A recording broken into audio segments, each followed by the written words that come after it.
नमस्कार, मैं हूं आपके साथ सोनम सिंह और आप देख रहे हैं के न्यूज। वक्त हो गया है ब्रेकिंग न्यूज का। रुख करते हैं खबरों का। आपको बता दें कि यूपी में आज बीजेपी कोर ग्रुप की बैठक है। दिल्ली में आज ये बैठक की जाएगी। कोर ग्रुप की बैठक में मुख्यमंत्री योगी आदित्यनाथ शामिल होंगे। डिप्टी सीएम केशव प्रसाद मौर्य, ब्रजेश पाठक भी इस बैठक में शामिल होंगे। प्रदेश अध्यक्ष, चुनाव प्रभारी, संगठन महामंत्री भी मौजूद रहेंगे। उत्तर प्रदेश की बची हुई सीटों को लेकर मंथन किया जाएगा। अध्यक्ष जेपी नड्डा, गृह मंत्री अमित शाह भी इस कोर ग्रुप की बैठक में शामिल होंगे। कोर ग्रुप की बैठक के बाद चुनाव समिति की बैठक की जाएगी। सीईसी बैठक में पीएम मोदी उम्मीदवारों पर मुहर लगाएंगे।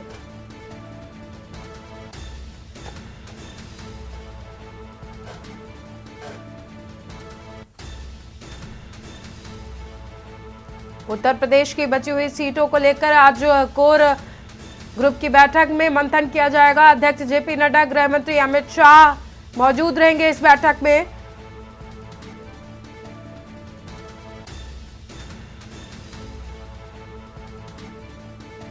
जेपी नड्डा, आज गृह मंत्री अमित शाह इस बैठक में शामिल होंगे।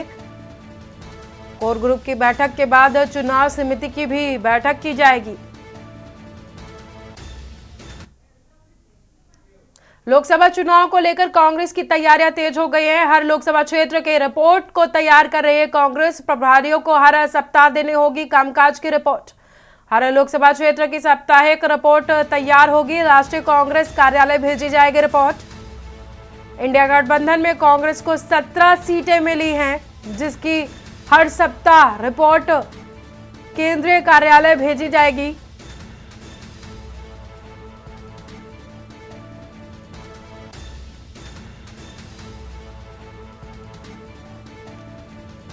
प्रभारियों को हर सप्ताह देनी होगी कामकाज की रिपोर्ट।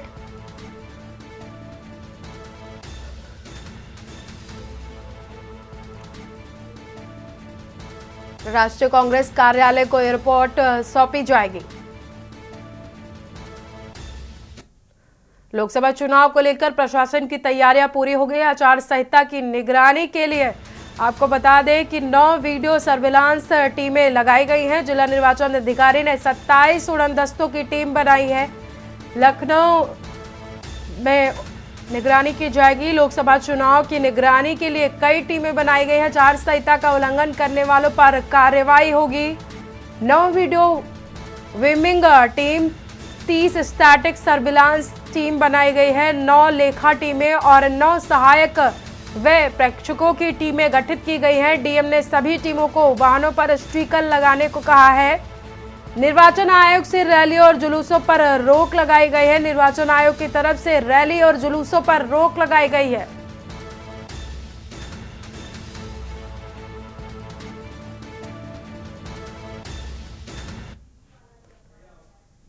अहमदाबाद में जिला शिक्षा कार्यालय स्कूलों में संवेदना बॉक्स लगाने की शुरुआत की गई है। सारथी परियोजना के तहत 100 स्कूलों में ऐसे बॉक्स लगाए जाएंगे। आपको बता दें कि जहां पर विद्यार्थी बिना अपना नाम बताए किसी भी दिक्कत को लिखकर इन बॉक्स में डाल सकते हैं। तो वहीं इस पर हमारे के न्यूज की तरफ से एक रिपोर्ट पेश है।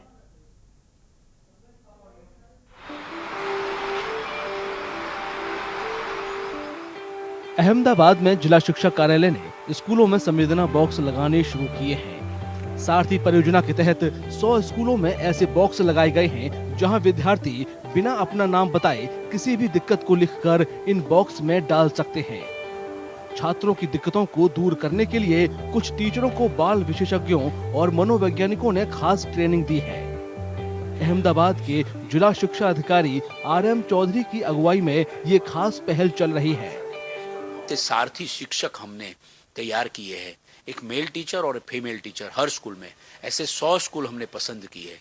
आज 100 स्कूल के 200 जितने टीचर्स को हमने हमारे नमस्ते लाइफ फाउंडेशन करके एनजीओ है, उसमें साइकोलॉजिस्ट काफी हमको हेल्पफुल हुए हैं। प्री बोर्ड परीक्षाओं के बाद शुरू की गई इस पहल का मकसद ये है कि छात्र अपनी पहचान बताए बिना किसी भी परेशानी को साझा कर सकें। District education office Ahmedabad city द्वारा सारथी प्रोजेक्ट और संवेदना पेटी ऐसा ये एक सुंदर सुयोग्य व्यवस्था की गई है, जिसमें जो स्टूडेंट्स रहते हैं वो और पेरेंट्स या तो फिर अन्य स्कूल्स टीचर्स कोई भी जो कर्मचारी है उसको कोई भी प्रश्न हो तो वो संवेदना पेटी से सीधा संपर्क करके उसकी जो क्वेश्चंस है उसको सॉल्व किया जाता है। 100 स्कूलों के 200 टीचरों को संवेदना बॉक्स के जरिए छात्रों की शिकायतों को दूर करने के लिए ट्रेंड किया गया है। छात्रों के लिए खास तौर पर शुरू की गई इस सर्विस को बाकी स्कूलों में भी जल्द ही लागू किया जाएगा। सारथी प्रोजेक्ट एक दो महीने से चल रहा है। उसके अंतर्गत हमारे स्कूल में और सभी स्कूलों में संवेदना पेटी का जो आयोजन किया गया है वो भी किया गया है। उसमें हमने लड़के और लड़कियों दोनों को कहा है, क्लास 6 से 12 तक के सभी स्टूडेंट्स को बोलना हमने कहा है कि आप लोग आपकी जो भी मेंटल या कोई भी समस्या है तो आप हमें शेयर कर सकते हैं, आप लिख के भी डाल सकते हैं। इस अनोखी पहल से छात्रों के माता पिता भी खुश हैं। उनका कहना है कि इससे छात्रों की दिक्कतों को सुलझाने में मदद मिलेगी। ये बहुत ही हेल्पफुल है। हाँ, पेरेंट्स के लिए तो बहुत ही हेल्पफुल है, क्योंकि कई बार पेरेंट्स को पता ही नहीं होता है कि उसका बच्चा क्या करता है, कहाँ जाता है, उसके दिमाग में क्या चल रहा है। उसको पेरेंट्स को कई बार, और यही यंग जनरेशन बहुत ही सेंसिटिव है, कुछ बताती नहीं है, तो पेरेंट्स को कुछ मालूम भी नहीं होता है। तो इस जरिए पेरेंट्स को पता चलता है कि मेरे बच्चे के दिमाग में क्या चल रहा है। सारथी परियोजना के तहत इस पहल का मकसद छात्रों को मानसिक डर के साथ उनकी बुरी आदतों से भी निजात दिलाना है। बाल विशेषज्ञ और life coach doctor Meena Shah का कहना है कि इस योजना से छात्रों को काफी फायदा होगा। संवेदना पेटी जैसे नाम है, संवेदना यानी कि हम लोग आपकी तरफ सिंपैथेटिक है, हम जानना चाहते हैं, हम आपकी मुश्किलों को सही करना चाहते हैं। तो वो बच्चे जाके वहाँ पे छोटी सी कंप्लेंट डालते हैं और सारथी टीचर्स उन्हें सपोर्ट करते हैं। शिक्षा विभाग की मदद से एस्ट्रल ग्रुप छात्रों के सुनहरे भविष्य के लिए ये योजना चला रहा है। सोचा था कि एक ऐसा बॉक्स रखा जाए जिसमें संवेदना के साथ अपने टीचर जो रहते हैं वो सारे प्रॉब्लम्स जो भी आए बच्चों के थ्रू तो वो सॉल्व करें। संवेदना बॉक्स पहल से छात्रों के लिए पढ़ाई का अच्छा वातावरण मुहैया कराने की कोशिश की जा रही है, जहां छात्र बिना किसी दबाव और डर के बेहतर तरीके से पढ़ाई कर सकें। मणिमाला का हुनर इन दिनों भोपाल के मध्य प्रदेश में धमाल मचा रहा है। मणिमाला की पटुआ कला लिंग जो है धर्म के दायरे से परे है और इसी को लेकर देखिए खास रिपोर्ट।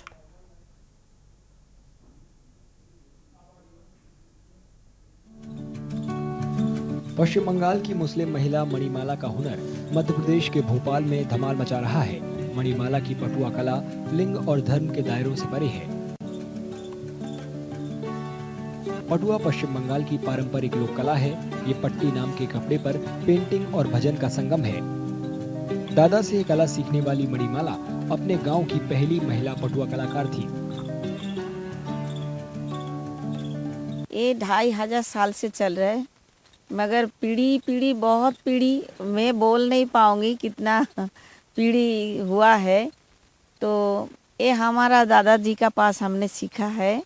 हमारा जो पटुआ पेंटिंग है इसका महत्व है ज़्यादा से ज़्यादा गाना गाने से, क्योंकि गाना एक कहानी को हम गाना का माध्यम में बताते हैं। मणिमाला कुदरती रंगों से हिंदू पौराणिक कथाओं की कहानियां और तस्वीरें उकेरती हैं। इससे उन्हें दुनिया भर में पहचान मिली।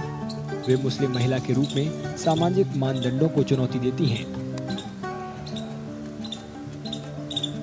हमारा जो मुस्लिम समाज है तो वो लोग ताने दिए हैं, तो तुम मुस्लिम हो, तुम कैसे ये भगवान को बना रहे हो, तुम उसके अंदर जान डाल सकोगे क्या?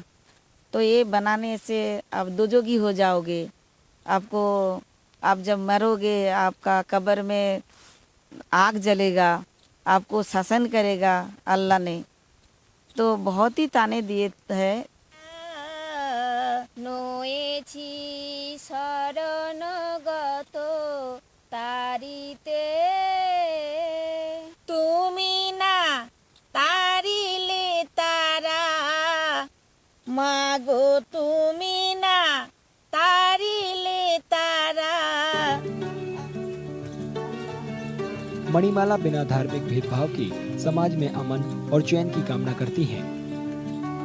हम लोग चाहते हैं जो हिंदू मुस्लिम साई खिस्टान जो भी हो, जो आदिवासी, जो बहुत तरह तरह का जो धर्म है, मिलन घटाते चाहते हैं हम लोग। सब एक इकट्ठा मिल के रहेंगे तो ये दुनिया अच्छा चलेगा, हम लोग भी अच्छा चलेंगे। मणिमाला सांस्कृतिक विरासत को संरक्षित करने में महिलाओं की भूमिका पर जोर देती हैं। वे चाहती हैं कि प्राचीन पटुआ कला आने वाली पीढ़ियों तक पहुंचे। रंगों का त्योहार नजदीक आने के साथ साथ लोकसभा का जो चुनावी रंग है वो भी चढ़ता हुआ दिखाई दे रहा है। उत्तर प्रदेश के प्रयागराज में प्रधानमंत्री नरेंद्र मोदी के मुखौटे और बीजेपी के लोगों वाली पिचकारियां की जो मांग है वो बढ़ती हुई दिख रही है और इसी को लेकर खास रिपोर्ट पेश है। रंग का त्योहार नजदीक आने के साथ होली पर भी लोकसभा चुनाव का रंग चढ़ रहा है। उत्तर प्रदेश के प्रयागराज में प्रधानमंत्री नरेंद्र मोदी के मुखौटे और बीजेपी के लोगों वाली पिचकारियों की मांग बढ़ रही है। दुकानदारों ने बताया कि इस साल चुनाव थीम वाले सामानों की भारी मांग है। ये होली के अपने त्योहार में यहाँ पर सबसे ज्यादा मोदी के मुखौटे और मोदी की पिचकारी की डिमांड है। जैसा कि आप देख रहे हैं हमारे पास ये पिचकारी है और काफी अच्छा ये बिक रही है, मतलब मुखौटे भी खूब बिक रहे हैं और ये पिचकारी भी खूब बिक रही है। बाकी जो है सब सामान बिक रहे हैं लेकिन ये ज्यादा बिक रहा है। चुनावी माहौल शुरू हो गया है। जी जी, चुनावी माहौल शुरू हो गया है और ये डिमांडेड है। ये जो पिचकारी है और मुखौटा ये डिमांडेड चल रहा है। जी, मुखौटे की ज्यादा डिमांड है और पिचकारी की भी डिमांड है। चुनाव तारीखों के ऐलान के बाद देश का राजनीतिक माहौल गर्म होने लगा है। लोगों की खरीदारी भी चुनावी गर्मी की चपेट में है। हम यहाँ पे खरीदारी करने आए हैं। यहाँ पे मुखौटा है, चुनरी है, रंग पिचकारी हर जगह बिक रहा है और यहाँ पे ये मोदी का जो मुखौटा है ये बिक रहा है और ज्यादा करके ये भी चल रहा है मुखौटा और चुनावी का भी माहौल है, इस वजह से मतलब चल रहा है माहौल, हर जगह भीड़ भाड़ लगी हुई है। इस साल होली 25 मार्च को मनाई जाएगी, जबकि लोकसभा चुनाव 19 अप्रैल से 1 जून तक 7 चरणों में होंगे।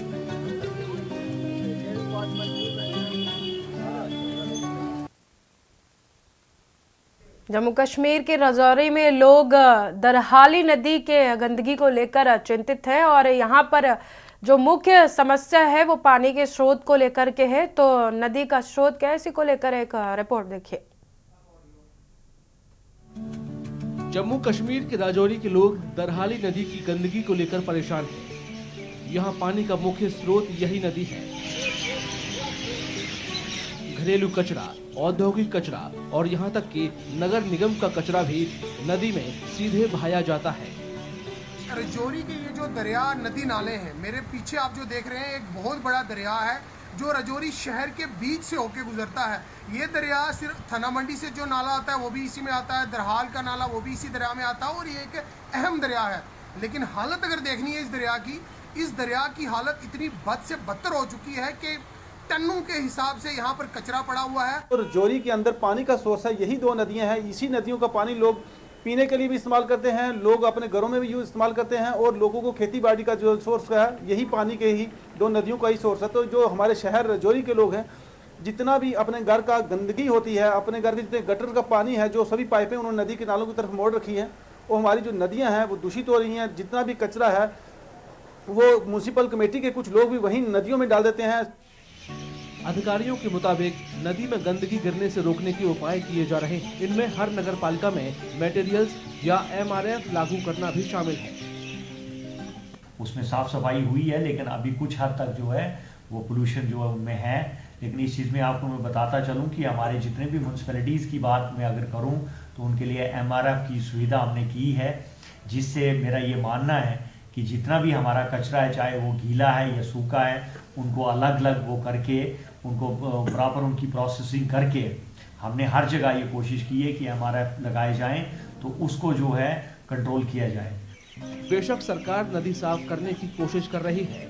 अधिकारियों ने आम लोगों से भी इस कोशिश में साथ देने की अपील की है।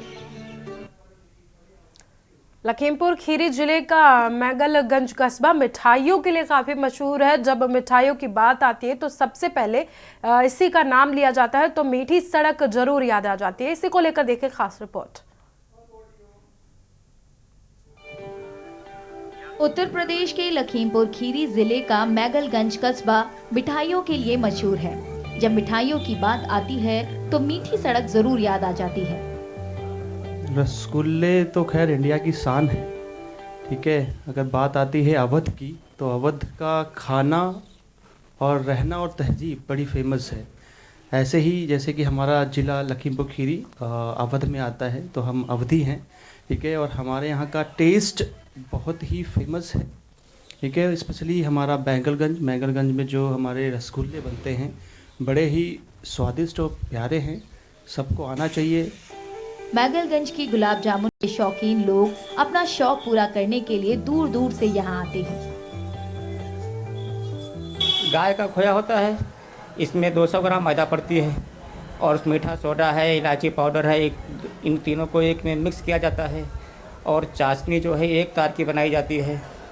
और इसमें पहले जो है कि गोली बना करके धीमी आंच में डाल करके फिर उसी प्रकार से आंच को बढ़ाते हैं। फिर जब उसका सुनहलापन हो जाता है तो आराम से उसको निकाल करके और चाशनी में डाल देते हैं। NH24 के किनारे बसे मैगलगंज की मीठी सड़क की कई दुकानें तो आजादी से पहले की हैं। लोगों का कहना है कि 1970 से यहाँ के गुलाब जामुन काफी मशहूर है, जबकि इलाके की पहली दुकान धनपाल मिष्ठान भंडार बताई जाती है। हमारी शॉप यहाँ पे 1941 से है, जो हमारे परवावा लोग चलाते थे। हम लोगों की 4th जनरेशन है। हम लोग इस दुकान को 1941 से चला रहे हैं और हमारी पहचान यहाँ पे जो गुलाब जामुन है उससे होती है। मैगलगंज का गुलाब जामुन ही फेमस है, जो हमारी दुकान पे ही सबसे पहले बनता था वही आज तक बन रहा है, उसी तरीके से बनता है और शुद्धता से ही उसी तरीके से सारी चीज़ें बनती हैं। हाल ही में मैगलगंज फूड ब्लॉगर्स के बीच भी काफी मशहूर हो गया है। इंटरनेट पर वीडियो आने से मैगलगंज की मिठास के दीवानों में भी खूब इजाफा हो रहा है।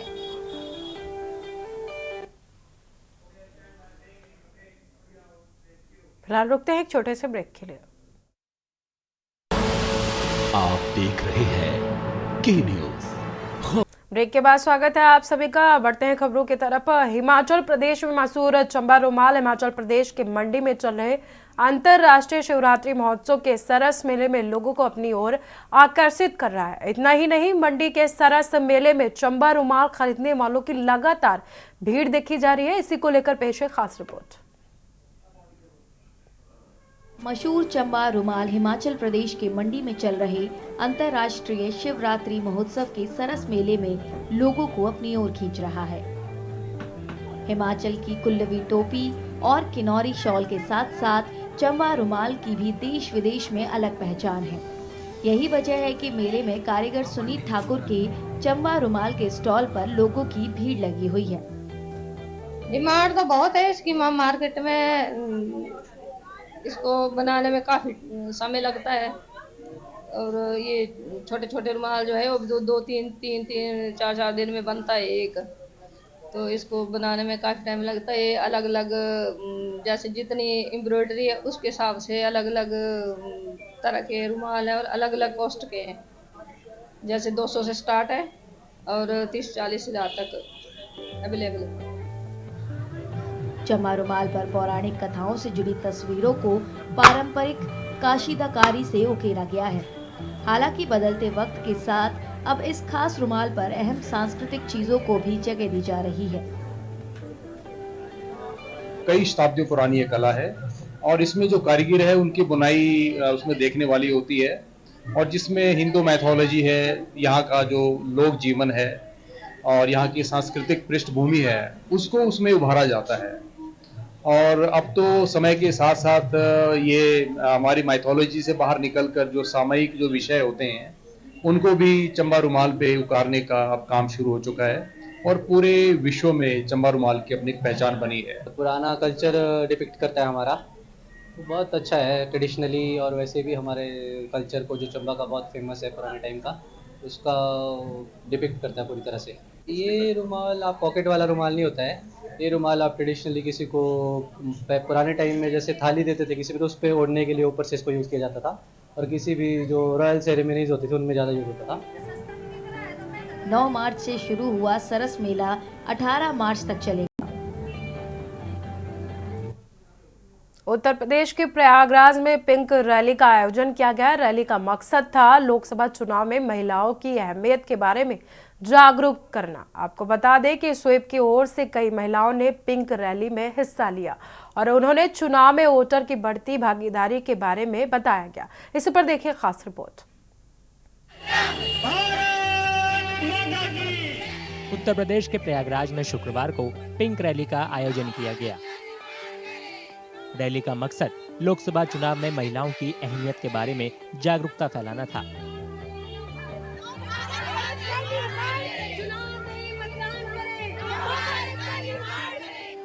स्वीप की तरफ से कई महिलाओं ने पिंक रैली में हिस्सा लिया। उन्होंने चुनाव में वोटर की बढ़ती भागीदारी के बारे में बताया।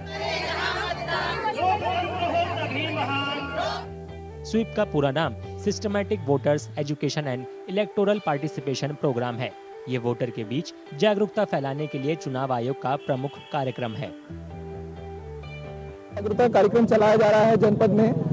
उसी के अंतर्गत लगभग 500 से अधिक महिलाएं जो है पिंक रैली के रूप में आज यहाँ पर एक मतदाता जागरूकता कार्यक्रम के तहत आयोजन किया गया है, जिसका मुख्य प्रयास यही है कि महिलाएं अधिक से अधिक संख्या में घरों से बाहर निकलें, अपने मताधिकार का प्रयोग करें और इस लोकतंत्र में जहां उनकी आधी सहभागिता है उसको अपने मतदान के तरीके से अपने मताधिकार का प्रयोग करते हुए भी साबित करें कि वो आधी आबादी का हिस्सा हैं। हम लोगों ने एक मतदाता जागरूकता के लिए निकाला, यहाँ पे कार्यक्रम हो रहा है कि हर विशेष रूप से महिलाएं बढ़ चढ़ के वोट दें और महिलाओं के साथ जो हमारी नवयुवक हैं, नवयुवतियां हैं, वो आगे बढ़ कर के वोट दें, क्योंकि किसी को वोट दें, वोट देना हमारा सबसे बड़ा अधिकार है और ये हमारा जो भी आपकी जिसकी इच्छा हो उसको दें, लेकिन वोट देने के लिए अपने घर से जरूर निकलें।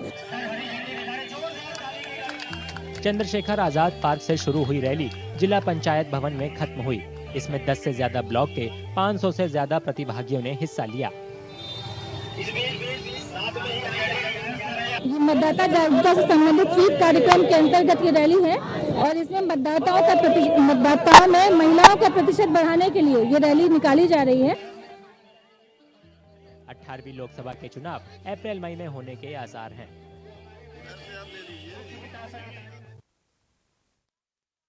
में नमो ड्रोन दीदी योजना महिलाओं को बड़ा बदलाव लेकर आई है। खास खेतीबाड़ी के फील्ड में काम करने वाली महिलाएं इससे काफी हद तक कुछ सीख रही हैं और इसी को लेकर पेश है खास रिपोर्ट। गुजरात के ग्रामीण इलाकों में नमो ड्रोन दीदी योजना महिलाओं के लिए बड़ा बदलाव लेकर आई है। खासकर खेतीबाड़ी के फील्ड में काम करने वाली महिलाओं को इससे बड़ा फायदा हो रहा है। कुशल गृहिणी कृष्णा पटेल कभी पायलट बनकर हवाई जहाज उड़ाना चाहती थी, अब वो बतौर ड्रोन पायलट खेतों में दवा का छिड़काव करती है। नमो ड्रोन दीदी योजना से मिले मौके का फायदा उठाते हुए उन्होंने अहमदाबाद की इंड्स यूनिवर्सिटी में बकायदा इसकी ट्रेनिंग ली है। नमो ड्रोन दीदी योजना का बजट करीब 500 करोड़ रुपए है। इसके तहत महिलाओं को कृषि क्षेत्र में काम करने के लिए ट्रेनिंग देकर काबिल बनाया जाता है। इसी की बदौलत कृष्णा बहन जैसी महिलाएं गुजरात में खेती में क्रांति लाने के लिए तैयार गोल्डन बैच का हिस्सा हैं। बहुत सारे योगदान हमारा इस ड्रोन का होगा, जैसे कि स्प्रेइंग के लिए हमें 3 या 2 दिन लगते थे। इस ड्रोन की वजह से हम वो काम 45 मिनट्स में कंप्लीट कर पाएंगे। नमो ड्रोन दीदी योजना में कृष्णा के चुने जाने पर उनकी ससुर हरि कृष्ण पटेल गर्व से फूले नहीं समा रहे हैं। उनका कहना है कि किसानों के लिए कृष्णा अच्छे तरीके से काम करेंगी। नमो ड्रोन दीदी योजना सरकार ने लॉन्च की, उसमें हमारी बहू ने जो ये ड्रोन मिला तो मुझे बहुत खुशी हुई। क्यों कि ये खेत में हम जो काम करते थे, कड़ी धूप में काम करते थे, कड़ी बारिश में हम काम करते थे, लेकिन ये ड्रोन से हम उर्वरक है या पेस्टिसाइड है वो हम ये ड्रोन से कर सकते। 3 दिन हमको लगता था, ये आज हम 1 घंटे में ये काम कर सकेंगे। नमो ड्रोन दीदी योजना के तहत महिलाओं ने हाल ही में वर्चुअल तरीके से पीएम मोदी को खेतों में ड्रोन उड़ाकर दिखाया। गुजरात, महाराष्ट्र और गोवा में महिलाओं को 106 ड्रोन बांटना उन्हें मजबूत बनाने और कृषि में बदलाव लाने की दिशा में एक बड़ा कदम है। फिलहाल इस बुलेटिन में इतना ही। देखते रहिए के न्यूज। आप देख रहे हैं के न्यूज।